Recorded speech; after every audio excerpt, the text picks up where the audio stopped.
Jika berdasarkan isi pengetahuan kritik dapat dikenal dari objek kritiknya yang dapat berupa ilmiah dan non-ilmiah seperti skripsi, artikel, seni rupa, film, dan sebagainya.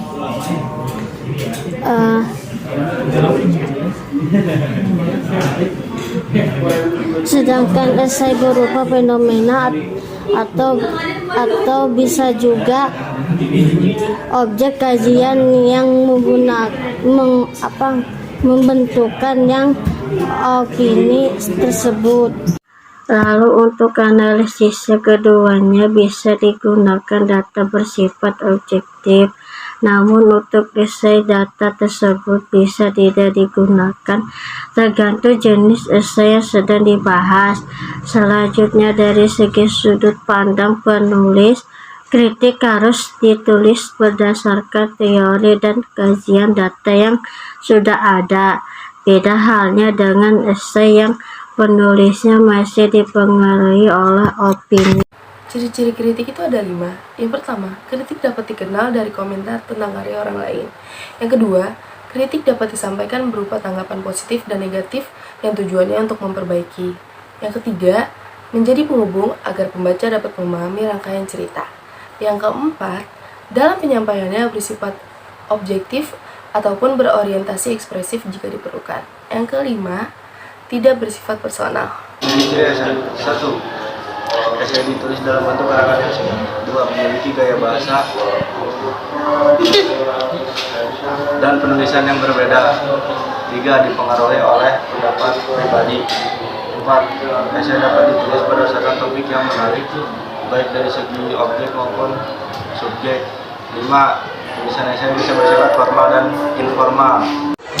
Struktur kritik. 1. Evaluasi. Berisikan pertanyaan umum yang ingin disampaikan dan bersifat dedukatif. 2. Deskripsi teks. Berupa tanggapan yang memuat informasi berupa data dan pendapatan teoritis yang akan mendukung pernyataannya sebelumnya atau bisa juga melemahkan suatu pernyataannya.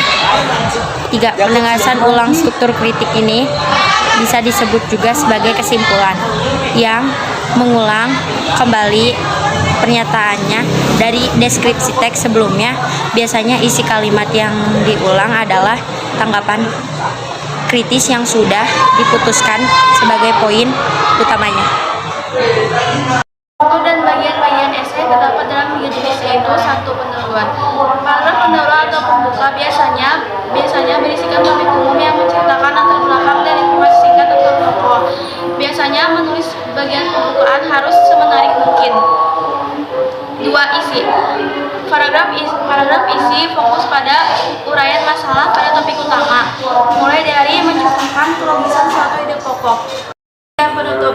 Bagian paragraf penutup atau kesimpulan biasanya berisi pernyataan ulang atau rangkuman dari keseluruhan isi esai. Unsur kaidah kebahasaan esai dan kritik. Yang pertama, banyak menggunakan pernyataan-pernyataan persuasif. Yang kedua, banyak menggunakan pernyataan atau ungkapan yang bersifat menilai ataupun mengomentari.